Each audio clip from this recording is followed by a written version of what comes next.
नमस्कार। कार्यक्रम सीधा कुरा जनतासँग हेर्नको निमित्त न्यूज 24 टेलिभिजन हेरेर बसिरहनु भएका सम्पूर्ण दर्शक महानुभावहरूलाई स्वागत छ। म वीरेन्द्र जैरू। 76 र 77 सालको एसईमा जीपीए 4 ल्याएको भनेर 17,763 विद्यार्थी खुसी भए। जीपीए 4 कतिपय अभिभावकहरूका लागि समाजमा फुर्ती लगाउने माध्यम बन्यो। यसपटक जीपीए 4 ल्याउने विद्यार्थी 42 जना मात्रै छन्। विद्यालय आफैले नम्बर दिन पाउँदा हजारौंलाई बढी अङ्क दिएर धेरै जानेको बनाए। यसो गर्दा अभिभावकहरू पनि मक्ख परे। विद्यार्थीले प्राप्त गरेको ज्ञानभन्दा बढी अङ्क दिएर निजी स्कुलहरूले व्यापार गरिरहेका छन् भन्ने धेरैजसो अभिभावकहरूले चालै पाएनन्। 35% भन्दा कम नतिजा ल्याउनेहरूलाई नन ग्रेडेड गर्दा 5% घट्ने देखियो। शिक्षालाई राजनीतिले शिकार बनाउँदा भएको दुर्गति ढाकछोप गर्न, शिक्षा क्षेत्रको कमजोरी लुकाउन 72 सालकै कार्यविधिमा टेकेर यसपटक पनि एसईई को नतिजा सार्वजनिक गरियो। यो नाटकले माध्यमिक शिक्षाको गुणस्तर त्यति नराम्रो छैन भन्ने भ्रम फैल्याउन मद्दत गरेको छ। 10 वर्षसम्म विद्यालय गएका विद्यार्थीहरूले यो 10 वर्षमा के सिके भन्ने खास चर्चाको विषय बनेको छैन। को कुन ग्रेडमा पास भयो भन्ने चासो बढी छ। जुन ज्ञान जीवनसँग जोडिँदैन, जिउने आधार बन्दैन, विचारमा आधुनिकता ल्याउन सक्दैन भने त्यसलाई ज्ञान कसरी भन्न मिल्छ? सबैलाई थाहा छ, अङ्ग्रेजी एक भाषा मात्रै हो जसले संसारमा सहयोग गर्छ। तर अङ्ग्रेजी भाषालाई ज्ञान बनाइयो। अङ्ग्रेजी बोल्न जान्नेहरूले जे बोल्छन् त्यो नै सही हुन्छ भन्ने ठानियो। अहिलेको शिक्षाले अङ्ग्रेजी सिकायो, अल्जेब्रा सिकायो, विज्ञानका सिद्धान्त सिकायो, व्याकरण साहित्य घोकायो, तर गरी खाने सिप सिकाएन। साधारण चोटपटक लाग्दा ब्यान्डेज बाँध्न सिकाएन। कृषि प्रधान देशका बालबालिकाहरूलाई धान रोप्न सिकाएन। फुल फुलाउन पनि सिकाएन। दुधबाट दही, दहीबाट मोही र घिउ बनाउने विधि सिकाएन। A+ ल्याएको विद्यार्थीले चिउराको बोट कस्तो हुन्छ भनेर कुनै दिन प्रश्न गर्यो भने त्यो बेला अनौठो नमाने हुन्छ। कक्षा 10 सम्म पढिएका अल्जेब्रा कति प्रतिशत विद्यार्थीले भविष्यमा उपयोग गर्छन् थाहा छ? 200-400 मान्छेका लागि चाहिने केही ज्ञान सबैका लागि अनिवार्य गरिन्छ। तर प्रत्येकले जान्नुपर्ने अनगिन्ती व्यवहारिक ज्ञान पाठ्यक्रममै राखिँदैन। एसईमा A+ ल्याउने कतिपय भाइ बहिनीहरू यस्ता पनि छन् जो साधारण दाल भात तरकारी पकाउन जान्दैनन्। घर सफा राख्ने, फोहोर व्यवस्थापन गर्ने, कपडा धुने काम त धेरै अभिभावकले सिकाएकै हुँदैनन्। जीपीए 4 को लक्ष्य देखाएर हाम्रा देशका विद्यालयहरूले भोगन्ते शिक्षा लाच्छन्, कण्ठ पार्न लगाउँछन्। परीक्षामा अङ्क पनि राम्रै आउँछ, तर आफूले पाएको ज्ञानको कनेक्सन जीवनसँग कसरी हुन्छ भन्ने धेरैले मेसो नै पाउँदैनन्। के हामीलाई यस्तो शिक्षा चाहिएको हो र? अमेरिकाका प्रथम राष्ट्रपति जर्ज वाशिङटन थिए भन्ने थाहा पाउनु र नपाउनुले कुनै नेपालीको जीवनमा के फरक पर्छ? तर मोमो बनाउने सिपले धेरै नेपालीको जीवनमा बदलाव ल्याएको छ।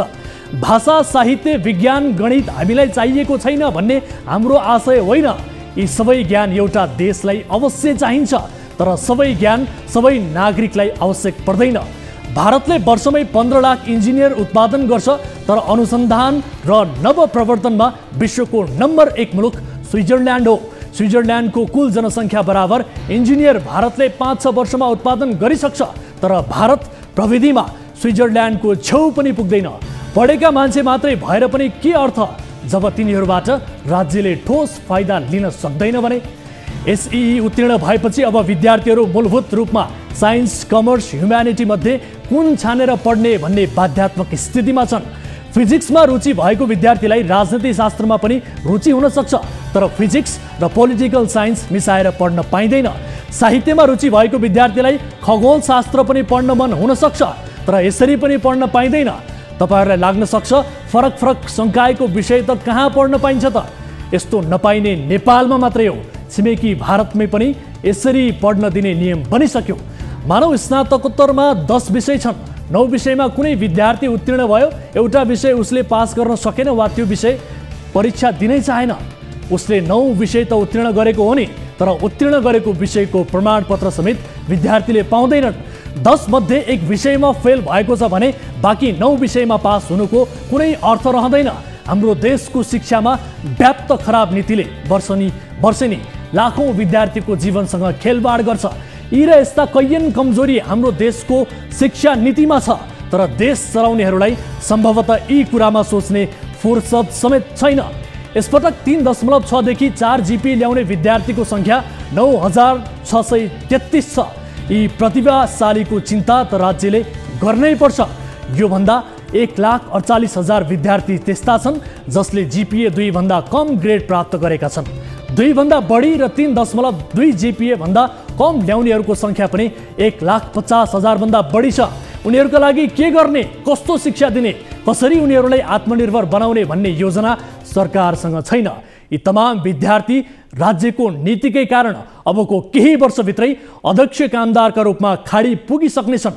आधुनिक युगमा राज्यले जनतामाथि यही तरिकाले अत्याचार गर्छ, गरि नै रहेको छ। आउनुहोस् सुरु गरौँ जनताको चासो गुनासो र प्रश्न सहितको विशेष कार्यक्रम सीधा कुरा जनतासँग।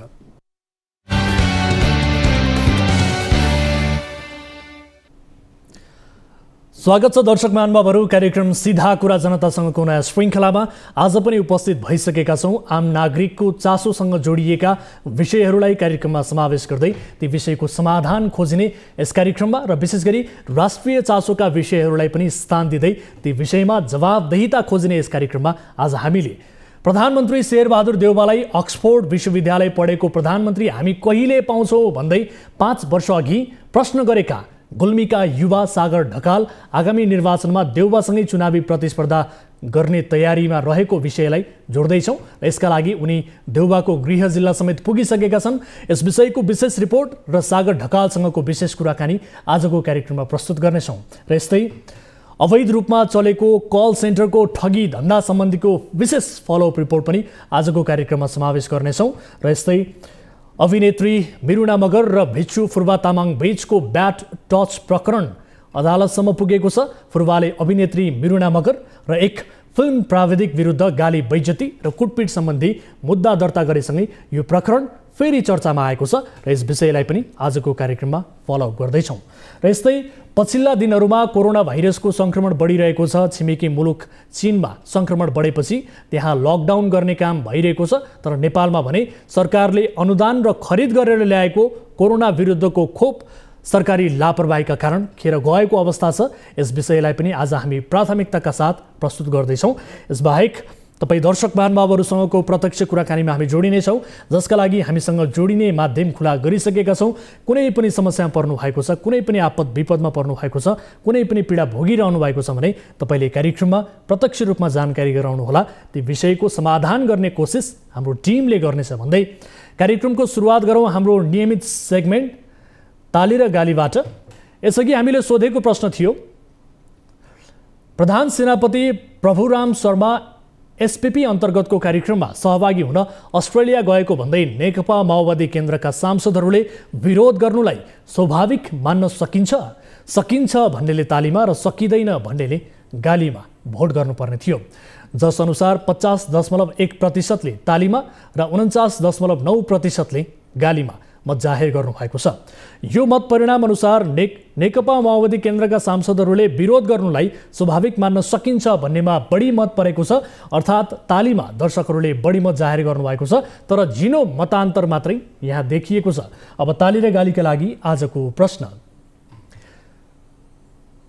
वातावरण संरक्षणका नाममा वन तथा वातावरण मन्त्रालयले प्लास्टिकबाट बनेको फूलगुच्छाको आयात, उत्पादन, बिक्री वा भण्डारण गर्न लगाएको रोक ठिक छ भन्नेले तालीमा र ठिक छैन भन्नेले गालीमा भोट गर्नुहोला।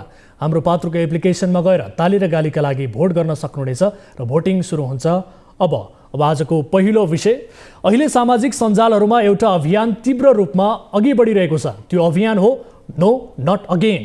एक बहालवाला र 5 पूर्व प्रधानमन्त्रीहरूको तस्बिर राखेर आगामी निर्वाचनमा यी नेताहरूलाई अब नदोहोर्याउँ, फेरि मन नदियौँ भन्दै आह्वान गरिएको छ। प्रधानमन्त्री शेरबहादुर देउवा, पूर्व प्रधानमन्त्रीहरू प्रचण्ड, माधव नेपाल, झलनाथ खनाल, बाबुराम भट्टराई र केपी ओली विरुद्धको नो नट अगेन अभियान चलिरहँदा डडेलधुरामा शेरबहादुर देउवा विरुद्ध चुनाव लड्न एक युवा त्यसतर्फ पुगिसकेका छन्। चुनावमा विभिन्न प्रकारका खेल, चलखेल, नीति, रणनीतिले काम गर्छ। यस्ता तिगडम गर्न नेपालका नेताहरूलाई कसैले सिकाइरहनै पर्दैन। तर पनि प्रधानमन्त्री शेरबहादुर देउवामाथि यो पटक पार्टी भित्रैबाट र बाहिरबाट समेत चर्को दबाव छ। चुनावपछि प्रधानमन्त्रीमा गगन थापाले दाबी गर्छु भनिसकेका छन्। केहीले प्रश्न गरेका छन्, शेरबहादुर देउवाज्यू, तपाईँ कति पटक प्रधानमन्त्री भएपछि आर्जु राणाले नेपालमै उपचार पाउने अवस्था सृजना हुन्छ? प्रधानमन्त्री देउवाको गृह जिल्ला विकासका लागि तिर्खा आएको छ। पुरै देश जर्जर छ। कांग्रेस पार्टी पनि सम्हालिन सकेको छैन। आफ्नै शरीर सम्हाल्न प्रधानमन्त्रीलाई हम्मे पर्न थालेको छ। तर पनि उहाँमा सत्ताको लोभ बराबर छ, घटेको देखिन्न। बहालवाला प्रधानमन्त्रीलाई नै आफूलाई नाति पुस्ताको हुँ भन्नेहरूले डडेलधुरा पुगेर ललकार्न थालेका छन्। यो विशेष रिपोर्ट हेरौँ। 5 वर्ष अघि बीबीसीको साझा सवाल कार्यक्रममा प्रश्न गर्दा हप्की खाएका सागर ढकाल प्रधानमन्त्री शेरबहादुर देउवा विरुद्ध चुनावी तयारीका लागि डडेलधुरा पुगिसकेका छन्। देउवाको गृह जिल्ला डडेलधुरा पुगेर बिहीबार पत्रकार सम्मेलन गरेका ढकालले देउवालाई हजुरबा भन्दै आफूसँग प्रतिस्पर्धाका लागि तयार रहन भनेका छन्। ढकालले नाति पुस्ताको सक्रियताले हजुरबा पुस्तालाई राजनीतिबाट विश्राम दिने पनि तर्क गरेका छन्। युवाहरूको प्रत्यक्ष नेतृत्व, बुवाआमाको सल्लाह र हजुरबुवा हजुरआमाहरूलाई चाहिँ ससम्मानपूर्ण आराम हैन, युवाले चाहिँ नेतृत्व लिनु पर्यो, बुवाआमाको सल्लाह पनि लिनु पर्यो। फेरि हामी युवाहरूमा पनि कमजोरी चाहिँ छ, हामीले त्यो स्वीकार चाहिँ पर्छ। त्यो बुवाआमालाई सल्लाहकारको भूमिका राखेर युवाहरूले नेतृत्व लिनु पर्यो भन्ने कुरा छ। अनि अर्को कुरा चाहिँ के छ भन्दाखेरि हामीले 250 वर्ष राजतन्त्र त हामीले ढाल्यौँ नि त। भनेपछि अहिले पनि हाम्रो 60-70 वर्षीय दलतन्त्रहरूले चाहिँ त्यति साह्रो डेलिभर गर्न सक्नु भएको छैन। जनतालाई एउटा कुरा भन्नुहुन्छ तर कहिले पनि डेलिभर गर्न सक्नु भएको छैन। यो किन कारण हो? हामीले विस्तृतमा पनि हजुरहरूले खुलाउँछौँ। यसअघि देउवा चौथो कार्यकाल प्रधानमन्त्री रहँदा सिङ्गापुरका ली कुआन यूसँग जोडेर प्रश्न गरेका ढकालले हप्की भेटेका थिए। ली कुआन यूलाई सिङ्गापुर दिँदाखेरि ढुङ्गा दिएको थियो, उनले हिरा बनाए। तर नेपाललाई तपाईँको हातमा दिँदाखेरि हिरा दिएको थियो, तपाईँले ढुङ्गा बनाएर छोड्नुभयो। 4चोटि 5चोटि प्रधानमन्त्रीको लागि मात्रै प्रधानमन्त्री होइन, जनताको लागि प्रधानमन्त्री तपाईँ कहिले हुने? नेपालमा छैन जस्तो विद्यालय छ त्यही पढ्ने हो नि। हेर्नुहोस् तपाईँले बल्ल बोल्दै हुनुहुन्छ तपाईँ। कृष्णको होइन नि, कहाँबाट ल्याउने पहिला अक्सफोर्ड कहाँबाट ल्याउने यहाँ अक्सफोर्ड विद्यालय नेपालमा? त्रिपुर कहाँबाट अक्सफोर्ड विद्यालय ल्याउने यहाँ? त्यसमा अक्सफोर्ड पढाएर बाँकी नेपालमा प्राइभेट स्कुल पाउने। कार्यक्रममा सहभागीको रूपमा प्रश्न गरेका ढकालले गरेको यही प्रश्नले देउवाको पारो निकै तातेको थियो। देउवाबाट हप्की भेटेपछि नै उनी चर्चामा आएका थिए। गुल्मी घर भएका 40 वर्षीय ढकाल इन्जिनियर हुन्। हाइड्रो मेकानिकल इन्जिनियर रहेका उनले पुल्चोक क्याम्पसबाट इन्जिनियरिङ पूरा गरेका थिए। उनै ढकाल देउवा विरुद्ध चुनावी तयारीका लागि सोमबार नै बसबाट डडेलधुराको यात्रामा निस्किएका थिए। उनले अहिले हजुरबा पुस्तालाई आराम दिनुपर्ने अभियान चलाइरहेका छन्। त्यसको निम्ति 165 वटै निर्वाचन क्षेत्रमा 40 वर्षभन्दा कम उमेरका उम्मेद्वारको खोजी भइरहेको उनले बताएका छन्। आउँदो चुनावपछि 40 वर्ष नपुगेकालाई प्रधानमन्त्री बनाउने उनको समूहको अभियान हो। देशव्यापी रूपमा मेसेज दिने, म हार्छु, उदाहरण दिनुहोस्, म यहाँ हारेँ, उदाहरण है, अब चुनाव आयो, मङ्सिरमा चुनाव आयो, 165 वटै क्षेत्रमा युवाहरू उठे, किनकि अब जाँगर आयो त हामीले मेसेज दियौँ, 165 वटै उठे।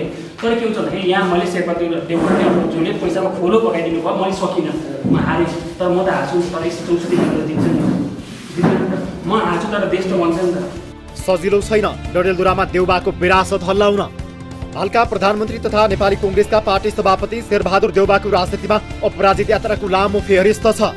देउवाले 2048 सालदेखि डडेलधुराबाट चुनाव जित्दै आएका छन्। देउवाले डडेलधुराबाट 2048, 51, 56, 64, 70, 74 मा चुनाव जितिसकेका छन्। 74 सालको निर्वाचनमा वाम गठबन्धनका कारण डडेलधुराको स्थानीय तहको मत परिणामलाई हेरेर देउवा चुनाव हार्ने आकलन गरिएको थियो। तर देउवाले 28,044 मत ल्याई विजयी भएका थिए। प्रतिद्वन्दी वाम गठबन्धनका खगराज भट्टले 21,115 मत ल्याएका थिए। 2048 सालदेखि देउवालाई केन्द्रीय राजनीतिसम्म पुर्याउन भोट दिने डडेलधुराका मतदातालाई कन्भिन्स गरेर ढकालले आफ्नो पक्षमा मत ल्याउन सक्लान् नसक्लान् थाहा छैन। तर देउवाको यो विरासतलाई हल्लाउन ढकालका लागि चुनौतीपूर्ण छ। देउवासँग टक्कर लिने ढकालको चाहना फगत रहर मात्रै भन्नेहरू पनि छन्। डडेलधुराबाट चुनाव जितेर पटक पटक प्रधानमन्त्री भएर पनि जिल्लाको विकास चाहिँ के भयो त भनेर प्रश्न गर्नेहरू पनि अहिले छिटफुट देखिन थालेका छन्। जिल्लाका प्रभावशाली नेता कर्ण मल्ल बीपी कांग्रेसमा प्रवेश गर्नु, 7 पालिकाका 52 वडामा विद्रोही गुटले अर्को दलबाट उम्मेदवारी खडा गर्नु जस्ता प्रसङ्गले देउवा दबावमा पर्ने विश्लेषण एक थरीको छ। तथ्य चाहिँ गएको स्थानीय तहको निर्वाचनमा पनि जिल्लाका 7 मध्ये 5 पालिकामा कांग्रेस र 2 मा माओवादीका उम्मेद्वार विजयी भएका थिए। यो परिणामले भन्छ जिल्लामा कांग्रेस अझै बलियो छ। स्थानीय तहको निर्वाचनमा नेकपा एमाले बीपी कांग्रेससँग तालमेल गरे पनि कुनै नतिजा निकाल्न सकेन। स्थानीय तह निर्वाचनको 8 महिनापछि मतदाताको मनोविज्ञान एकाएक परिवर्तन नभएसम्म देउवाको गढ हल्लिने संकेत देखिन्न। तर पनि बीपी कांग्रेसका नेता कर्ण मल्ल प्रतिनिधि सभाको निर्वाचनमा देउवालाई स्वाद चखाउने दाबी गर्दै आएका छन्। उहाँको नेतृत्वमा गठबन्धन जुन सरकार चलिरहेको छ त्यो गठबन्धनको सुदूरपश्चिम प्रदेश सभामा 2/3 भन्दा बढी छ। संविधान तह 2/3 भन्दा बढी संविधान प्रदेश सभाको सांसदले जहाँ पनि के सार्न सक्छ, राजधानी सार्न सक्छ। र उहाँले त्यो बोलेको वाचा आउने निर्वाचनभन्दा अगाडि नै सार्नुभयो भने उहाँलाई हामी सहयोग गर्छौँ। मैले दोस्रो पटक भने होइन भने डडेलधुराका हरेक मतदाताले उहाँलाई 6 पटक मत मागेको योपालि हिसाब किताब मागे। स्थानीय तहको मत परिणाम मात्रै हेर्ने हो भने डडेलधुरामा देउबा विरुद्ध कर्ण मल्लको विद्रोह काम लागेन। यद्यपि 74 सालमा 4 पालिका जितेको कांग्रेस 5 पालिका जित्दै झन बलियो देखियो। यी परिणामलाई आधार मान्ने हो भने डडेलधुरामा देउबाको छवि र डडेलधुराका मतदाताहरूको मनस्थितिमा कमी आएको देखिँदैन। अर्थात् देउबाको विरासत हल्लाउन जो कोहीलाई मुस्किल छ। डडेलधुराको निर्वाचनमा पैसा नै निर्णायक। गएको स्थानीय तहको निर्वाचनमा कांग्रेसका उम्मेद्वार जिताउन 1 गाडी पैसा डडेलधुरा पुगेको दाबी नेता कर्ण मल्लले गरेका थिए। नेता मल्लको दाबी स्वतन्त्र रूपमा पुष्टि हुन सकेन। तर जिल्लामा धेरैले ठान्छन् डडेलधुराको निर्वाचनमा पैसा खन्याउन सक्नेले नै चुनाव जित्छन्। प्रधानमन्त्री देउबाले निरन्तर चुनाव जितिरहे पनि जिल्लामा देखिने गरी विकास भएको छैन। चुनाव जितेपछि देउबा स्वयं पनि अर्को चुनावमा मात्रै भोट माग्न जिल्ला पुग्छन्। जिल्लावासीको जीवनमा कायापलट गर्न सक्ने हैसियतमा देउबा 5 पटक पुगिसके। तर पनि उनले जिल्लाको विकासमा खासै चासो दिएका छैनन्। यति हुँदा पनि देउबाले नै चुनाव जितिरहेका छन्। यो घटनाक्रमले पनि प्रधानमन्त्री देउबा चुनावमा बेहिसाब खर्च गर्छन् भन्ने शंकालाई थप बल पुर्याउँछ। यस्तो अवस्था भएको डडेलधुरामा सागर ढकाल जस्ता नवप्रवेशीले मत पाउलान्। दर्शकहरू, यस विषयमा कुराकानी गर्नका लागि हाम्रो टेलिफोन सम्पर्कमा जोडिनु भएको छ प्रधानमन्त्री शेरबहादुर देउबाको गृह जिल्ला डडेलधुराबाट यति बेला टेलिफोन सम्पर्कमा जोडिनु भएको छ सागर ढकाल हाम्रो सम्पर्कमा हुनुहुन्छ। सागरजी, यहाँलाई स्वागत छ कार्यक्रम सिधा कुरा जनतासँगमा। हजुर, धेरै धेरै धेरै धन्यवाद बोलाइदिनु भएकोमा। हजुर, अब पटक पटक प्रधानमन्त्री भइसक्नुभएका, अहिले पनि प्रधानमन्त्रीकै कुर्सीमा विराजमान रहनुभएका, पराजयको स्वाद नचाखेका कांग्रेस जस्तो पार्टीका सभापतिलाई ललकार्न तपाईँ डडेलधुरा पुग्नुभयो। तपाईँको यो कदम चर्चामा आउनका लागि मात्र होइन, अरू पनि केहीका लागि हो भनेर हामीले कसरी पत्याउने भन्नुहोस् त? यसको लागि हामी विस्तृतमा यस्तो, मैले 5 वर्षदेखि योजना बनाएको नै 5 वर्ष भयो। हाम्रो विस्तृत योजना पनि छ। अनि हाम्रो के हो भन्दाखेरि हामी 40 मुनिका युवाहरू नै हामी 2 करोड छौँ। युवाहरूले त अहिले जम्मै झोक्रिएर बस्नु भएको छ नि त देशभरि। हरेक पटक जनक्रान्तिमा युवालाई सधैँभरि सिँढी बनाइयो, कहिले पनि युवालाई नेतृत्व दिएन कि तपाईँले हेर्नुभयो भने। अनि त्यो हिसाबले गर्दा पनि के भन्दाखेरि अहिले हाम्रो 40 मुनिका युवाहरू 2 करोड भएकोले पनि यो युवाहरूलाई जगाउनु पर्ने छ कि। अनि मलाई हेर्दाखेरि पनि सबैभन्दा कठिन क्षेत्र कुन हो त 165 वटामा भन्दाखेरि त मलाई डडेलधुरा हो नि त। त्यसमाथि पनि के भयो भन्दाखेरि हाम्रो हजुरबुवाहरू सबै हुनुहुन्छ देशभरि। शेरबहादुरलाई मात्रै आराम दिने भन्ने कुरा गरेको होइन हामीले। हामी त प्रचण्ड, ओली लगायत सबै पूर्व प्रधानमन्त्रीहरू सबैलाई आराम नै दिने हो कि। त्यो हिसाबले गर्दाखेरि पनि हुन्छ नि, त्यो हिसाबले गर्दाखेरि पनि हाम्रो मुख्य मुद्दा भनेको चाहिँ हाम्रो हजुरबुवाहरूलाई सकेसम्म आराम दिने भन्ने कुराहरू हो होइन। त्यो हिसाबले गर्दाखेरि म यहाँ आएको हुँ। अनि अर्को कुरा चाहिँ के भन्दाखेरि हजुरबुवाबाट अब शक्ति चाहिँ नातिमा छिर्नु पर्यो, नातिमा ट्रान्सफर हुनु पर्यो। अब हाम्रो बुवाआमा पुस्ता पनि आन्दोलन गरेर आउनुभएको पुस्ता हो नि त। अब हामीलाई त बाटो चाहिएको हो, पानी चाहिएको हो, फोहोर व्यवस्थापन चाहिएको हो होइन, र हामीलाई भ्रष्टाचार नहुनु पर्ने हो। यिनी कुराहरू चाहिँ हामी युवाहरूले दिन सक्छौँ कि, किनकि हामी राजनीतिमा त्यति साह्रो घुमिसकेका छैनौँ, हामी त्यति साह्रो झुलिसकेका छैनौँ। त्यो हिसाबले हामी स्पष्ट सफा नियत राखेर देश विकास गर्न सक्छौँ। र देशभरि युवाहरूलाई एउटा मेसेज दिनको लागि पनि म डडेलधुरामै नभए पनि म डडेलधुरामा आएर म यसरी उठ्न सक्छु भने तपाईँ आफ्नो क्षेत्रमा किन उठ्न सक्नुहुन्न त नि? तर डडेलधुरामा जुन हिसाबले जानुभयो तपाईँ, विशेष गरी के पनि आकलन गरिएको छ भने टेलिभिजनको एउटा कार्यक्रममा विशेष गरी तपाईँ बढी बोल्दै हुनुहुन्छ, नबोल्नुहोस् भनेर जुन देउबाले तपाईँलाई हप्काउनु भएको थियो, त्यही हप्की दप्की मनमा बिजेका कारण तपाईँ त्यहाँ पुग्नु भएको हो कि भन्ने किसिमको प्रश्न पनि छ। त्यस्तो होइन, मलाई त्यस्तो हप्की दप्कीबाट आउन पर्ने मलाई कुनै कारण छैन। मलाई जित्नै पर्ने कारण हो, मलाई जित्नु नै पर्छ भने म बुटलबाट उठ्न सक्छु, गुल्मीबाट उठ्न सक्छु। मलाई धेरैले काठमाडौँबाट पनि उठा भन्नुभएको छ, तिमी हार्नको लागि आछौ भन्नुहुन्छ, के भन्नुहुन्छ। म हार्नको लागि, म व्यक्तिगत रूपमा हारे पनि जिते पनि मैले राजनीतिक रूपमा जितिसकेँ। हेर्नुहोस्, तपाईँले हेर्नुभयो भने मेरो यो उम्मेदवारले गर्दाखेरि देशभरि युवाहरू आफै उठ्न थालिसक्नु भएको छ होइन। अस्ति भर्खर मैले एउटा उदाहरणै दिनु पर्दाखेरि अब कति बजे एकजना चिराबाट उठ्ने तयारी गर्दै हुनुहुन्छ, अहिले उहाँले के भन्नुभएको छ भन्दाखेरि अब मैले जो सबभन्दा भ्रष्ट नेता छ म उहीको ठाउँबाट उठ्छु भन्दै हुनुहुन्छ कि। त्यही हिसाबले मैले भन्न खोजेको के हो भन्दाखेरि देशभरि युवाहरू जागिसक्नु भएको छ, अब बिस्तारै जाग्नुहुन्छ पनि होइन। त्यसरी यो मेसेज दिनको लागि मलाई सबभन्दा उपयुक्त ठाउँ हो। र म त्यो इगोबाट चल्नुपर्ने मान्छे पनि होइन, म इन्जिनियर हुँ, अक्सफोर्ड विश्वविद्यालयमा पढिसकेँ, तीन सरकारमा काम गरिसकेँ होइन। म तिनी सानतिना इगोहरूबाट चल्नुपर्ने मान्छे होइन, योजना सहित आएको छु होइन, एजेन्डा सहित आएको छौँ हामी होइन। त्यो हिसाबले गर्दाखेरि सानोतिना एजेन्डा सानोतिना रिस इगो होइन अथवा त्यो हिसाबले आएको छैन। हामी ठुलै योजनासहित आएको छौँ। देशको 60 वर्षदेखिको परिवर्तन हामीले किन गर्न सकेनौँ? हरेक पटक हामीले व्यवस्था मात्रै परिवर्तन गरेर अवस्था परिवर्तन गर्न सकेनौँ। हामीले अब कसरी अवस्था परिवर्तन गर्न सक्छौँ भनेर विस्तृत हामी एजेन्डा सहित 60 वर्षमा के प्रब्लम भयो होइन, के समस्या भयो, अब हामीले के समाधान दिनुपर्छ भनेर हामीले एउटा सिङ्गापुरियन सिस्टम चाइनिज सिस्टमको हामीले वकालत गरिरहेको छौँ कि एक हिसाबले भन्नुपर्दाखेरि। त्यसको बारेमा विस्तृतमा अलि पछि कुरा गरौँला। ठिक छ, तर एउटा मेरो आम प्रश्न नि सागर चाहिँ यहाँलाई, जस्तो नेपालमा हुने चुनाव कति स्वच्छ मर्यादित र अनुशासित हुन्छन् यसबारे बताउनुहोस् त। पैसाको भनौँ न चलखेलमा चुनाव जित्ने चलन छ कि छैन यसबारे बताउनुहोस् त। हो, अब यस्तो हुन्छ, चलखेल भन्ने कुरा चाहिँ के छ, अब जनता नजागेसम्म हुँदैन। यदि तपाईँ चलखेल गर्नुहुन्छ भने तपाईँका छोराछोरी अब चाहिँ पनि तपाईँ पैसाको आधारमा भोट दिनुहुन्छ भने तपाईँका छोराछोरी त विदेश गए हेर्नुहोस् होइन। हजुरको आमाले आफ्नो छोराछोरी सबै मलेसिया खाडीमा पठाउनु भयो, अलिअलि पढेको जति अमेरिका युरोपतिर पठाइदिनु भयो। अब फेरि हाम्रो बुवा आमाले हामी जस्तो पुस्ताहरू पनि सबै खाडी विदेशतिर छौँ। अब मेरा पनि छोराछोरी त 7-8 वर्षका भइसक्यो नि त। अब यदि हजुरले पनि अझै पनि भोट त्यही पैसा लिएर हाल्ने हो भने चाहिँ अब देश चाहिँ रित्तिन्छ, देशै बाँकी रहन्न। यदि देश बचाउने हो भने अबको देश बस्ने नबस्ने कुरा आयो कि नागरिकताका मुद्दाहरू छन्, हरेक मुद्दाहरू छन् यस्ता होइन, एमसिसी लगायतका धेरै मुद्दाहरू छन् जुन चाहिँ देशको गरिमालाई आँच पुर्याउने खालका कुराहरू छन् होइन। यस्ता कुराहरूमा हामीले अब पनि हामीले ख्याल नगर्ने हो, अब पनि यो वृद्ध हजुरबाहरूलाई आराम नदिने हो भने अथवा बुवा आमालाई नदिने हो भने प्रश्न गरिरहेको छु सागरजी। विशेष गरी यो बताइदिनु, मेरो प्रश्न के हो भने पैसाको बलमा पैसाको आडमा चुनाव जित्न सजिलो छ कि छैन नेपालमा, यो भन्नुहोस् न। होइन, तपाईँले भन्नुभएको सही हो होइन, मैले त्यसलाई नकाइँदैन। नेपालभरि तपाईँले पैसाको आडमा चुनाव जितिराख्नु भएको छ, नेपालमा प्रजातन्त्र छ भन्नुहुन्छ होइन, तर प्रजातन्त्रको सही अभ्यास भएको छैन। त्यही सही अभ्यास नभएको कारणले गर्दाखेरि नै यो चुनावले नै हो नि त भ्रष्टाचार बढाउने त। भ्रष्टाचार भयो भन्ने गाली गर्ने कराउने होइन, बाटोमा त्यो जम्मै खाल्डा छ, जहाँ गयो त्यो बाटो पुल जति जम्मै भत्किएछन् अनि भ्रष्टाचार भयो कराउने, अनि निर्वाचनले त अनि भ्रष्टाचार गराउने त। अनि पैसाको बलमा पैसाको आडमा चुनाव जित्न सकिन्छ, पैसाको खोलो बगाएर चुनाव जित्न नेपालमा सम्भव छ भने देउबालाई तपाईँले च्यालेन्ज गर्नुको कारण चाहिँ के हो त? उहाँसँग पैसा छैन भन्ने तपाईँले आकलन गर्नुभएको हो कि के हो त? होइन, उहाँसँग पैसा छ, उहाँले बगाउनुहुन्छ पनि पैसा होइन, उहाँले जे पनि गर्नुहुन्छ त्यसमा म ढुक्क छु। र मलाई सबैभन्दा गाह्रो निर्वाचन क्षेत्र पनि यही नै हो, त्यो कुरामा पनि म ढुक्क छु। तर मैले मेरो जित्ने आधार के हो भन्दाखेरि म सकेसम्म इमान्दार हुन्छु, सकेसम्म कम पैसा खर्च गर्छु, सकेसम्म मेरो सबै कुराहरू ट्रान्सपेरेन्ट गराउँछु कि ताकि जनताले मलाई हेरुन् यो इमान्दार छ भन्ने कुरा देखुन् होइन। मेरो फाइनेन्सियल ट्रान्जेक्सन्सदेखि सबै कुराहरू चाहिँ मेरो सबै क्लियर हुन्छ कि त्यो हिसाबले गर्दा त्यो एउटा कुरा हो। अर्को कुरा के भन्दाखेरि डडेलधुराका जनता पनि अब जाग्नुहुन्छ जस्तो लाग्छ मलाई, किन भन्दाखेरि अधिकांश युवाहरू जागिर नपाएर इन्डिया जानुभएको छ होइन। अब कोही होटलमा काम गर्नुहुन्छ, कोही केमा काम गर्नुहुन्छ। अब पनि तपाईँले यस्तै पैसाको आधारमा भोट दिने भने चाहिँ तपाईँ त इन्डिया जानुभयो अथवा विदेशतिर जानुभयो, तपाईँको छोरा नाति पनि हुन्छ नि, नाति पनाति पनि सबै विदेश जाने भयो, देश रित्तिने भयो, देश बन्ने भएन अब चाहिँ। ठिक छ, तर अब तपाईँले विशेष गरी शेरबहादुर हजुरबा आराम गर्नुहोस् भनेर भनिरहनु भएको छ होइन।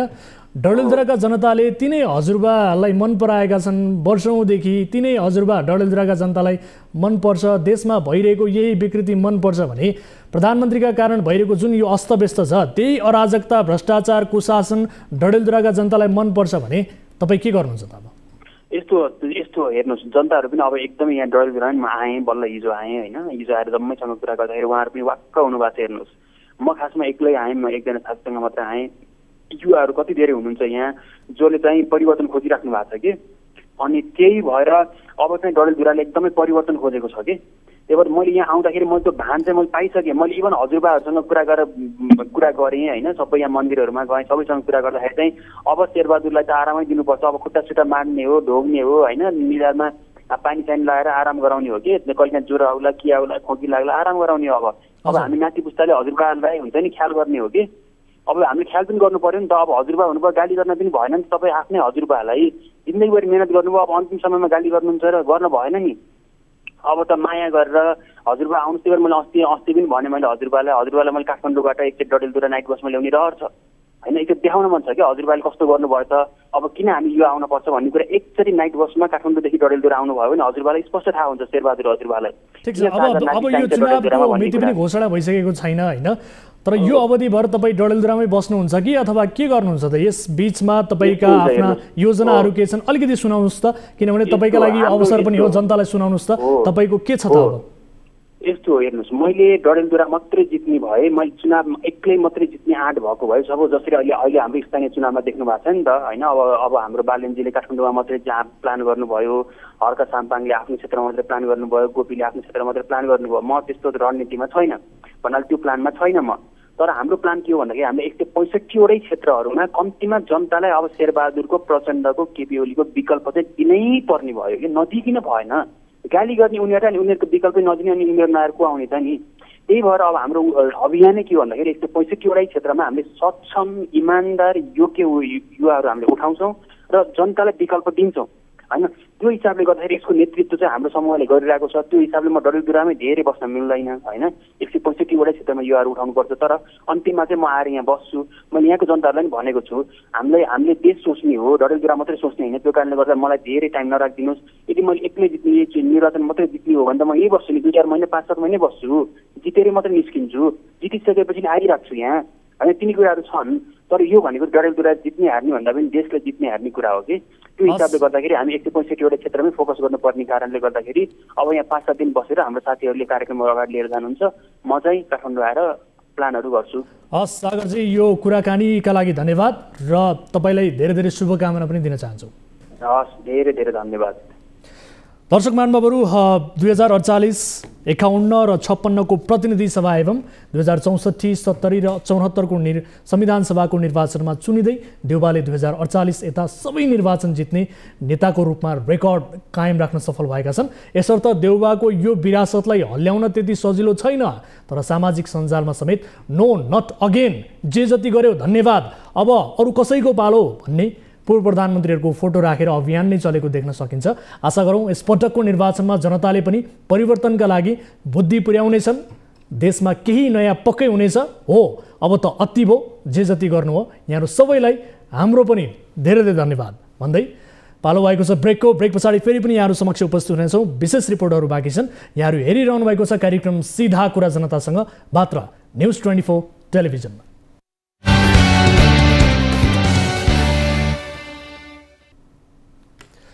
ब्रेकपछि स्वागत छ दर्शकहरू कार्यक्रम सीधा कुरा जनतासँगमा। अब अर्को विषय, नेपालमा खोलिएका कल सेन्टरहरूले भारतीयलाई ऋण दिन्छन्, भारतीयलाई नै ठगी गर्छन्, कतिपय अवस्थामा ब्ल्याकमेलिङ समेत गर्छन्। चिनिया, भारतीय र नेपाली मिलेर यो धन्दा चलाइरहेको खुलासा हामीले गत फागुन महिनामा गरेका थियौँ। त्यसयता यी कल सेन्टरहरूमा प्रहरीले छापा मार्ने, कोही मान्छे पक्राउ गर्ने काम पनि गरिरहेको छ। तर कानुन अभावका कारण आरोपीहरू सस्तैमा छुट्छन्। प्रविधिको दुरुपयोग गरेर यस प्रकारको अपराधको तथ्य नबुझ्दा प्रहरीहरू पनि अल्मलिन्छन्। कल सेन्टरको आवरणमा भइरहेको धन्दाबारे भइरहेको अलमल के हो त? यो फलोअप रिपोर्ट हेरौँ।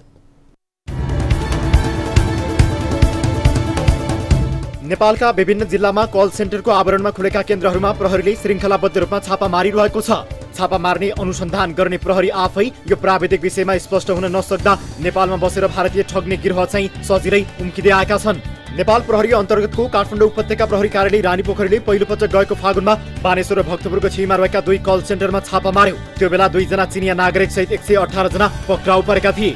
अनौठो त के भयो भने त्यो बेला हतारमा सोचबुझ बिना नै छापा मारेका कारण पक्राउ परेका 118 जना नै सजिलै छुटे। उनीहरू विरुद्ध कुनै मुद्दा पनि दर्ता भएन। प्रहरीले ती 118 जनाले कल सेन्टरको आवरणमा ठगी गरेको दाबी गरेको थियो। तर सरकारी वकिल कार्यालयले मुद्दा स्थापित हुन नसक्ने भन्दै मिसिल फर्काएको थियो। अहिले फेरि प्रहरीले विभिन्न जिल्लामा स्थापना भएका कल सेन्टरमा छापा मारिरहेको छ। सबैभन्दा अनौठो चाहिँ काठमाडौँमा देखिएको छ। यसपटक काठमाडौँको 3 कुने स्थित स्काईवर्ल्ड नाम गरेको कल सेन्टरमा प्रहरीले 1 चिनिया, 1 भारतीय सहित 36 जनालाई पक्राउ गर्यो। बुधबार ठमेलको अर्को 1 कल सेन्टरमा पनि छापा मारेर 1 चिनिया सहित 4 जनालाई पक्राउ गरेको छ।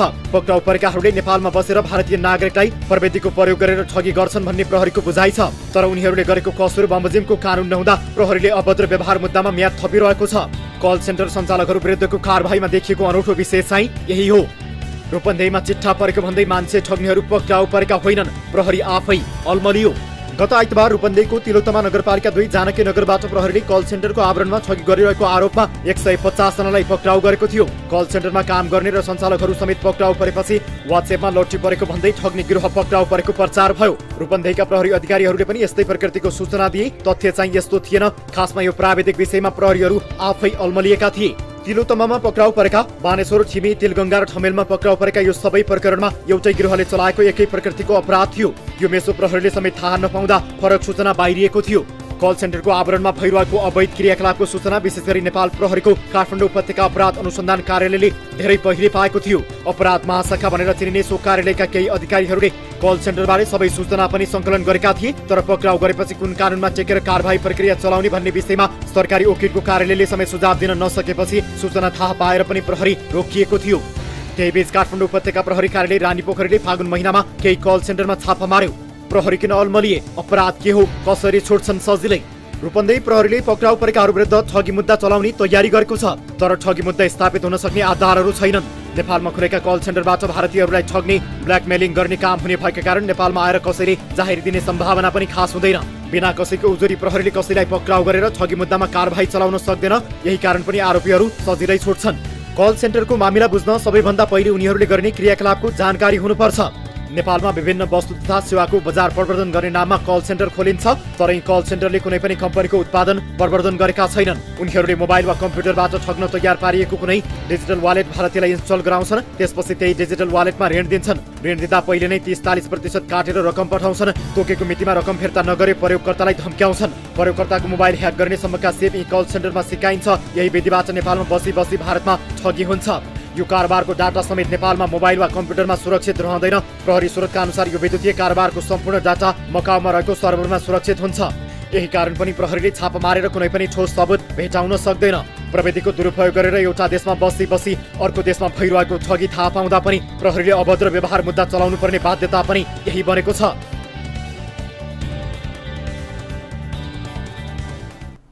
दर्शकहरू, यस विषयमा कुराकानी गर्नका लागि हामीसँग टेलिफोन सम्पर्कमा हुनुहुन्छ नेपाल प्रहरीका प्रवक्ता डिआइजी टेक प्रसाद भाइ हाम्रो सम्पर्कमा हुनुहुन्छ। प्रवक्ताज्यू, यहाँलाई स्वागत छ कार्यक्रम सिधा कुरा जनतासँगमा। धन्यवाद। हजुर, अब यो कल सेन्टरमा प्रहरीले धमाधम छापा त मारिरहेको छ, तर कानुन अभावमा मान्छे सजिलै छुट्छन् भन्ने छ। यो अलमल चाहिँ के हो सर? यसबारे अलिकति क्लियर पारिदिनु न।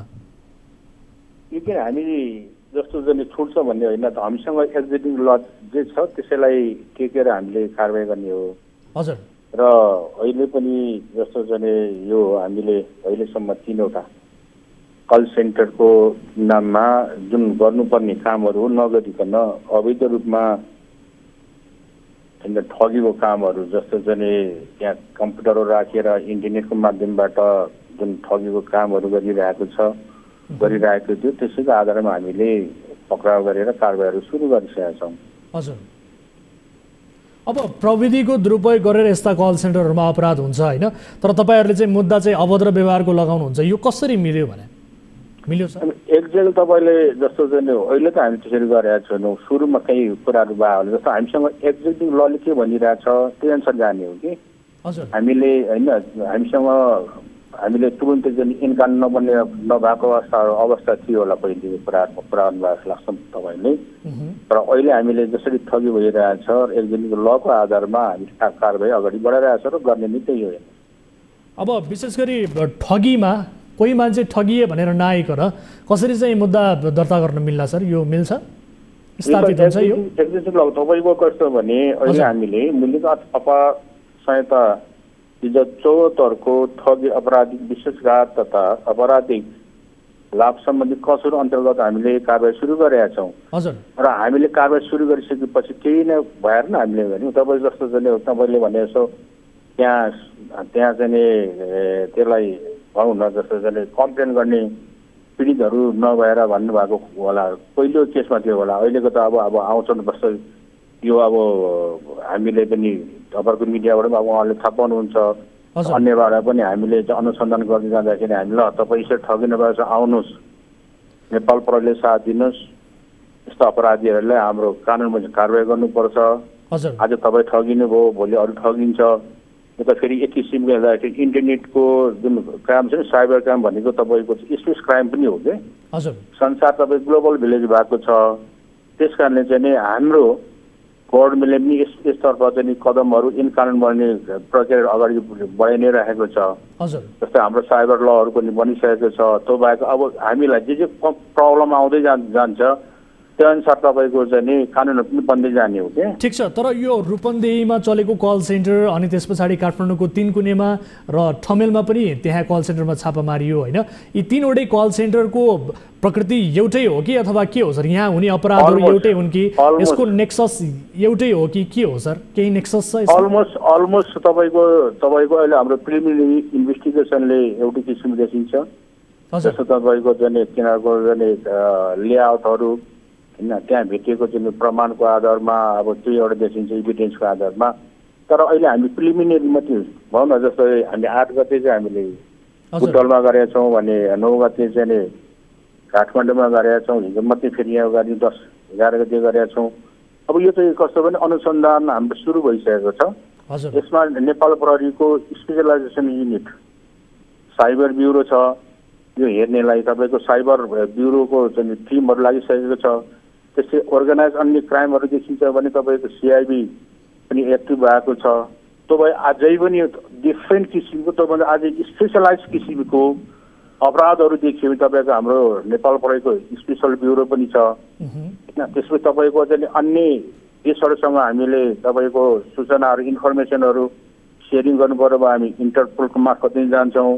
त्यस कारणले नेपाल प्रहरीले गर्ने कुरा सबै प्रयासहरू जारी छ। त्यस कारणले अहिले यो भयो अनि यो यसको सर्भर यहाँ रहेछ, यसमा यतिजना चाहिँ भिक्टिमहरू भएको रहेछ भन्ने चाहिँ अब हामीले अनुसन्धानको अन्तिम चरणमा पुगिसकेपछि मात्रै यहाँहरूलाई हामीले जानकारी गराउन सक्छौँ। अहिले चाहिँ यहाँ के दिनु पर्यो भने प्रारम्भिक अनुसन्धानको प्रक्रियामा छौँ। ठिक छ, यो यसमा चाहिँ विशेष गरी अपराध चाहिँ कसरी हुँदो रहेछ, यसको नेक्ससको बारेमा थप केही इन्फर्मेसनहरू छ कि तपाईँले भन्न मिल्ने? विशेष गरी यसको ट्रान्जेक्सन चाहिँ कुन लेभलमा छ, यसबारे पनि केही कुराहरू भन्न चाहनुहुन्छ प्रवक्ताज्यू?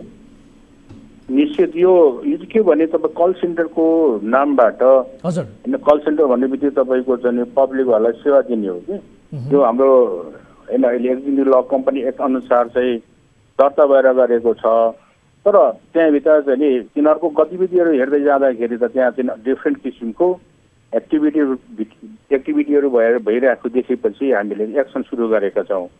र यहाँ अहिले हामीले चाहिँ प्रारम्भिक रूपमा के देखेका छौँ भन्दाखेरि चाहिँ जस्तो यहाँले चाहिँ कुनै ब्राउज गर्नुभयो, तपाईँको चाहिँ स्मार्टफोन छ, तपाईँको इन्टरनेटमा जानु फेसबुकमा जानुभयो भने त्यहाँ तपाईँको डिफ्रेन्ट टाइपको चाहिँ एडहरू आउँछ कि हजुर विज्ञापनहरू आउँछ। विज्ञापनमा तपाईँले त्यहाँ अनि के भन्छ भने लोन भन्ने चाहिँ यहाँ चाहिँ गर्नुहोस्, तपाईँलाई चाहिँ इजी, तपाईँलाई लोन भने इजी मनी, तपाईँलाई चाहिँ छिटो तपाईँलाई बिना धितो लोन पाउनुहुन्छ भन्ने किसिमको यस्तो एडभर्टाइजहरू आएर आइसकेपछि तपाईँको त क्लिक गरेपछि एप्सहरू छ।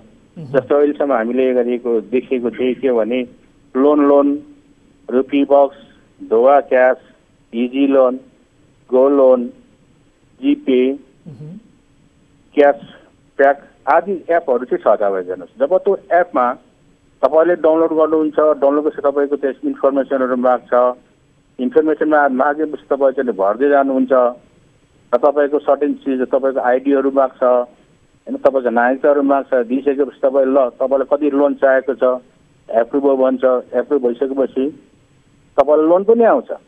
तर त्यो टर्म्स एन्ड कन्डिसन हुन्छ नि, त्यो नहेरिकन हामी क्लिक गर्दै जान्छौँ अनि एक्सेप्ट गर्छौँ। तर तपाईँलाई तपाईँको चाहिँ खाता अनुसार तपाईँको पैसा पनि आउँछ, तर चाहिँ टर्म्स कन्डिसन पढेको हुँदैन हामीले।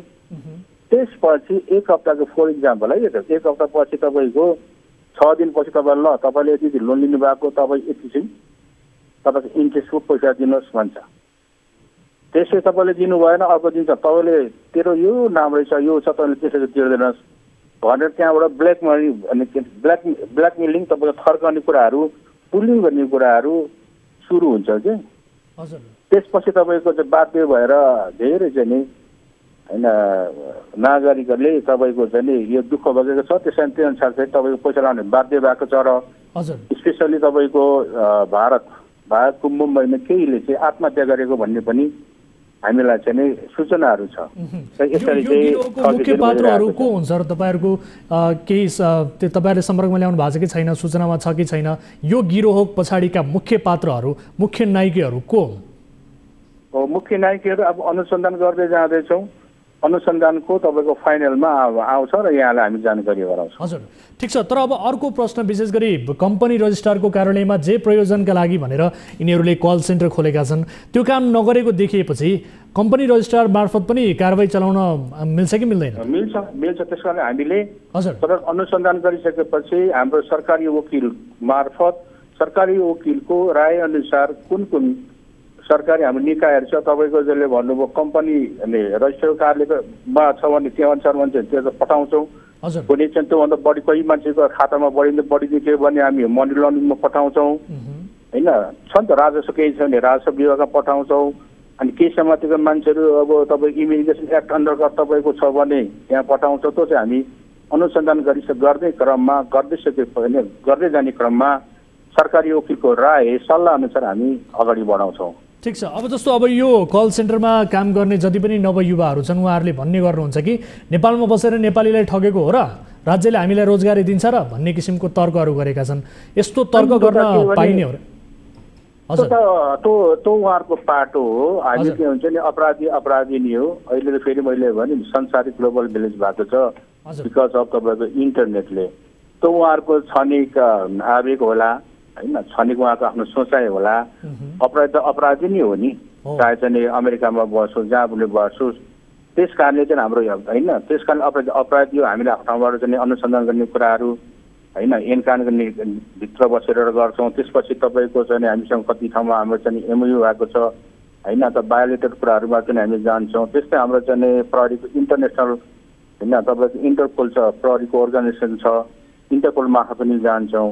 र हामी होइन संसारभरि कहाँ हामीले सक्छौँ, के छ, के कानुन छ के, अनि त्यसै तपाईँले मैले भने इन्टरपोल मार्फत पनि हामी गएर यी अपराधीहरूलाई कानुनको दायरामा ल्याउने प्रयास हाम्रो जारी छ, जारी राख्नेछौँ। प्रयास चाहिँ हाम्रो जारी छ।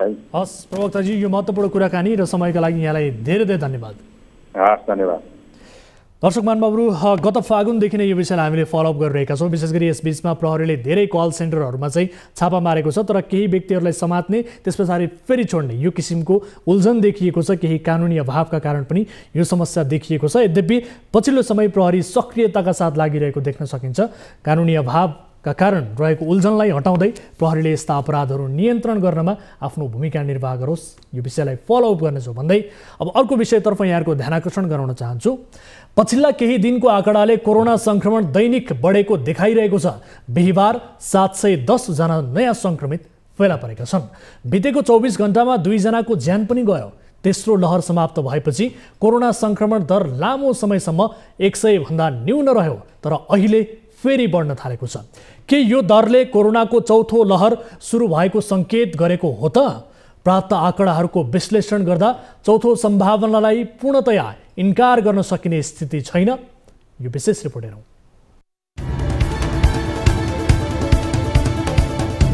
युरोपेली मुलुकमा कोरोना संक्रमण दर बढेको 1-2 महिनाभित्र भारतमा बढ्ने र भारतमा बढेको केही महिनामा नेपालमा पनि फैलिने प्रवृत्ति अघिल्ला 3 लहरमा देखिए। तर अहिले नेपालमा बढ्दै गएको कोरोना संक्रमणको दर विगतको भन्दा पृथक देखिएको छ। बितेको 1 महिनामा भारतमा कोरोना लगभग एकै स्तरमा अडिएको छ। भारतमा जुन 26 मा 18,313 संक्रमित फेला परेका थिए, 1 महिनापछि अर्थात् जुलाई 27 मा 20,557 नयाँ संक्रमित देखा परे। अर्थात् 1 महिना यता भारतमा कोरोनाको वृद्धि दर नाम मात्रैको छ। भारतमा कोरोना बढेमा नेपालमा बढ्ने र भारतमा घट्दा नेपालमा पनि घट्ने प्रवृत्ति विगतमा थियो। नेपालमा 1 महिना यताको आँकडा हेर्दा स्थिति फरक र डरलाग्दो देखिन्छ। यसपटक नेपालमा कोरोनाको वृद्धि दर भारतसँग सम्बन्धित नभएको जस्तो पनि देखिन्छ। असार 13 मा नेपालमा 41 संक्रमित फेला परेका थिए। साउन 12 मा आइपुग्दा 1700 गुणाले संक्रमण वृद्धि भएको छ। यही रफ्तारमा कोरोना उकालो लाग्दै जाने हो भने अबको 1 महिनामा नेपालमा दैनिक 12,000 भन्दा बढी संक्रमित फेला पर्नेछन्। यदि यस्तै अवस्था आयो भने नेपालमा फेरि एकपटक संकट निम्तिन सक्छ। तर अन्य मुलुकहरू समेतको अवस्था र जटिलताको अध्ययन गर्दा कोरोना संक्रमण बढे पनि बिरामीहरू गम्भीर अवस्थामा पुग्ने दर र मृत्यु दर दोस्रो लहर जस्तो भयावह चाहिँ हुने छैन। सरकारी व्यवस्थाले लाखौं मात्रा कोरोना खोप खेर। छिमेकी मुलुक चीनमा केही मानिसमा कोरोना संक्रमण देखिँदा पुरै शहरलाई लकडाउन गर्ने काम अहिले पनि भइरहेको छ। नेपालीहरूको दुर्भाग्य चाहिँ कतिसम्म छ भने सरकारले अनुदान र खरिद गरेर ल्याएको कोरोना विरुद्धको खोप सरकारी लापरवाहीका कारण खेर गएको छ। सरकारले गएको मङ्सिरमा कोभ्याक्स सुविधा मार्फत प्राप्त गरेको 18 लाख खोप मध्ये साउन पहिलो साता झण्डै 10 लाख खोप कसैलाई नदिई म्याद गुजारेको छ। यसबारे स्वास्थ्य सेवा विभागले औपचारिक जानकारी दिइसकेको छैन। विभागका जिम्मेवार अधिकारीहरूलाई हामीले बिहिबार दिउँसो सोद्धा अधिकांशले यसबारे आफूलाई थाहा नभएको जवाफ दिए। चीन कोरोना विरुद्ध अति धेरै कठोर। कोरोना सबैभन्दा पहिले चीनको वुहान शहरमा देखिएको थियो। महिनौसम्म वुहानमा लकडाउन गरियो। जुन समयमा चीनले वुहान सुनसान बनाएको थियो त्यो देखेर बाँकी दुनियाँले चिनिया एक्सनलाई मजाकको विषय बनाएको थियो। वर्ष 2020 सुरु भएपछि क्रमशः कोरोनाले आफ्नो प्रभाव देखाउन थाल्यो। विश्वका अधिकांश मुलुकहरू लकडाउनमा जान थाले। कोरोनाले तबाही मचाउन थालेपछि मात्रै विश्वले चिनिया कदमको गम्भीरता बुझेको थियो। कोरोनाको पटकको लहर समाप्त भइसकेपछि पनि चीनले कोरोना विरुद्धको लडाईँको शैलीमा खासै फेरबदल गरेको छैन। सङ्घाई जस्तो 3 करोड जनसङ्ख्या भएको सङ्घाई शहरमा समेत चीनले लकडाउन गरेको थियो। अहिले फेरि वुहानमा लकडाउनको घोषणा भएको छ। 4 जनामा कोरोना देखिएका कारण वुहान शहरलाई 3 दिनसम्म सुनसान पारेको छ। कोरोनालाई शून्यमा झार्ने आफ्नो नीतिमा चीन कठोर देखिन्छ।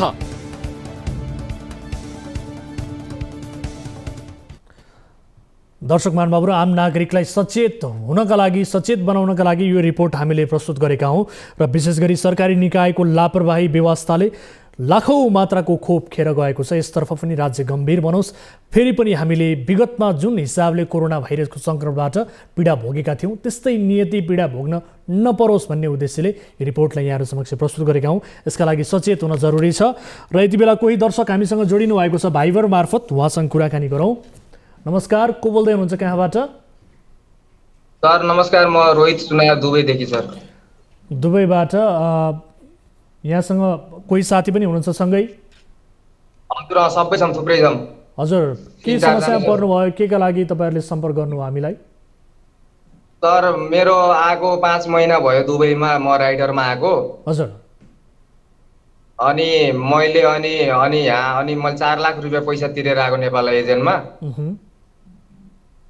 अनि यहाँ आएर फेरि 11,000, कोहीलाई 11,000 दिराममा, कोहीलाई 9,000 दिराम, 9,500 दिराममा साइन गराछ। म 5 महिना भयो आएको, न सेलरी छ न खाना दिएछ, केही दिएको छैन। हजुर। अनि काममा चाहिँ गइरहनु भएको छ तपाईँहरू, काम पनि दिएको छैन? केही पनि छैन। अनि स्कुलमा लग्छ, महिनामा 1 फेर लग्छ स्कुल पनि। हजुर। स्कुलमा चाहिँ किन लाग्यो? लाइसेन्सको लागि सर, म बाइक राइडरमा आएको। ए, अनि मेन पावर कम्पनी, त्यहाँको कम्पनीले के भन्छ त तपाईँहरूलाई? कम्पनीलाई, मेन पावरलाई कुरा गर्दाखेरि त घर जान मन लागेको भए के अरे उहाँको पैसा क्लियर गरेर जा, टिकट काटेर आफै जा भन्छ। अनि हामीले यहाँको पैसा 6,000 दिराम कसरी तिर्नु? त्यत्रो पैसा तिरेर आएको, खाना त पैसा छैन सर। कति पैसा तिरेर जानुभएको थियो तपाईँहरू त्यहाँ? 4 लाख 4.5 लाख मान्छे हेरी लिएछ। भिजिट भिजामा जानुभयो कि श्रम स्वीकृति लिएर? श्रम स्वीकृतिमा आएको सर। 4 लाख? हजुर हजुर। अनि खाना छैन सर, केही। कतिजना हुनुहुन्छ तपाईँहरू यो समस्यामा पर्नु भएको? तपाईँहरूसँग कतिजना हुनुहुन्छ?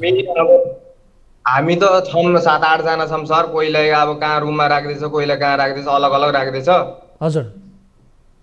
अनि मैले घर जान्छु, मलाई घर निकाल्दै भन्दा पनि अब पैसा तिर मात्रै भन्छ। ठिक छ, कुन मेन पावर कम्पनी हो तपाईँ? कुन मेन पावर कम्पनी मार्फत जानुभयो? कुन कम्पनीमा त्यहाँ काम गर्नका लागि जानुभयो? हजुर। मेन पावर साउदी नेपाल, के अरे requirement agency, Saudi Nepal requirement agency. ए ओके। अनि त्यहाँ कुन कम्पनीमा, त्यहाँको कम्पनीको नाम याद छ यहाँलाई? थाहा छ? रिलायट जोन सर, रिलायट जोन डेलिभरी सर्भिस। हस्, तपाईँसँग थप डिटेल हामी लिनेछौँ र तपाईँ लगायत तपाईँ सँगै रहनुभएका साथीहरूलाई पनि हामी सहयोग गर्ने कोसिस गर्नेछौँ। जोडिनु भयो गरिदिनु सर। होइन हामी यहाँ एकदम खाना पनि छैन, पानी पनि बाहिरबाट किनेर खाना परेछ होइन सर। समस्या धेरै भोगेछौँ।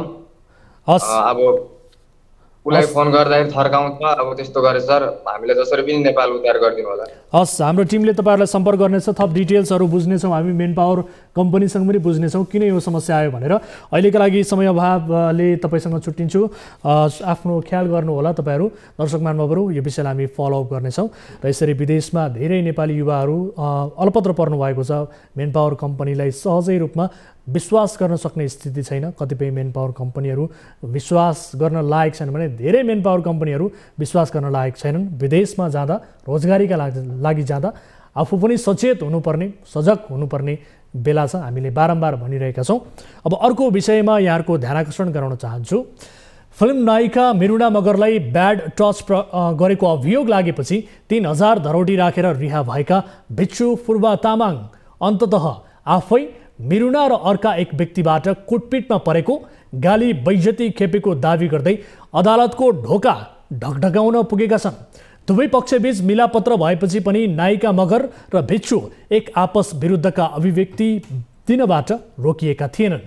कबड्डी 4 की नायिका मगर र फिल्म प्राविधिक पृथ्वीसिंह ठकुरे विरुद्ध दर्ता भएको मुद्दाको अन्तिम फैसला हुँदा विपक्षीहरूलाई सजाय होला नहोला भए पनि कठोर होला नहोला छुट्टै विषय हो, तर विपक्षीहरू कानुनी झमेलामा चाहिँ फसे।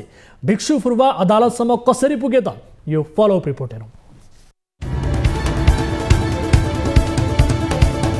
चलचित्र कबड्डी 4 की नायिका मिरुना मगर र भिक्षु फुर्बा तामाङ बीचको ब्याड टच प्रकरण अन्ततः अदालतसम्म पुगेको छ।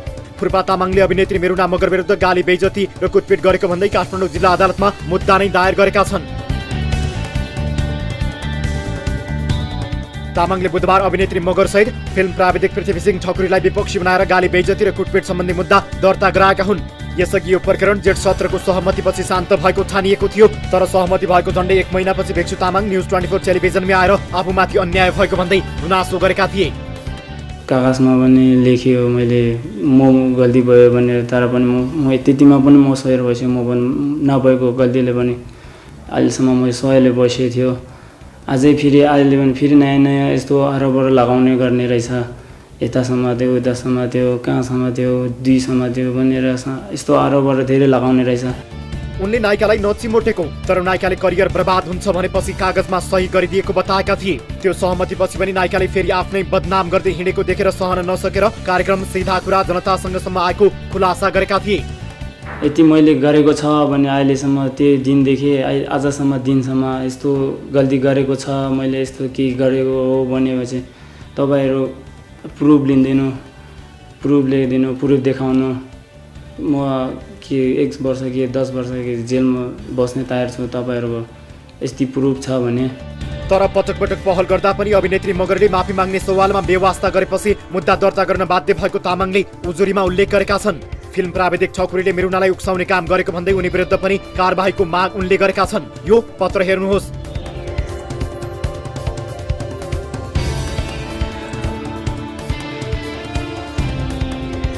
गत जेठ 15 गते काठमाडौँको सिभिल मल स्थित कबड्डी 4 फिल्मको प्रदर्शनमा पुगेकी मिरुनाले आफूमाथि दुर्व्यवहार गरेको भन्दै भिक्षु तामाङलाई थप्पड हिर्काएकी थिइन्। त्यसपछि नायिकाकै मौखिक जारीलाई आधार बनाएर जनसेवा विरुद्ध न्यू रोडले पनि भिक्षुलाई नियन्त्रणमा राखेको थियो। लगत्तै भिक्षु निर्दोष रहेको दावी गर्दै बौद्ध धर्मावलम्बी सहित केही जातीय सङ्घ संस्था विरोधमा उत्रिए। प्रदर्शनकारीले अभिनेत्री मिरुना अभिनीत कबड्डी 4 को प्रदर्शन रोक्नुपर्ने भन्दै प्रदर्शन समेत गरेका थिए। प्रदर्शनपछि केएल टावरमा अवस्थित हलको शो रद्द भएको थियो।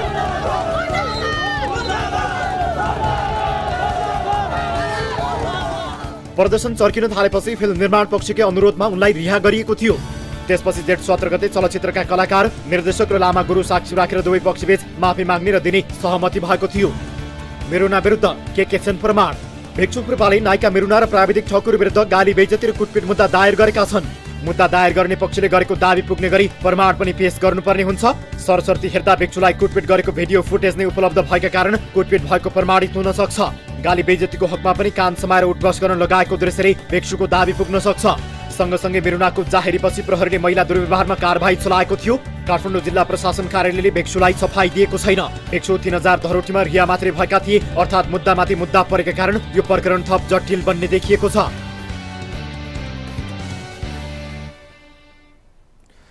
दर्शक महानुभावहरू, यो प्रकरणको सुरुवाती दिनदेखि हामीले पहिलो पटक रिपोर्ट प्रसारण गर्दादेखि नै नायिका मिरुना मगरलाई प्रत्यक्ष टेलिफोन सम्पर्कमा ल्याउने पटक पटक प्रयास गरेका छौँ, तर उहाँ हाम्रो सम्पर्कमा आउनु भएको छैन। यसपटक त उहाँ सम्भवतः देश बाहिर नै हुनुहुन्छ।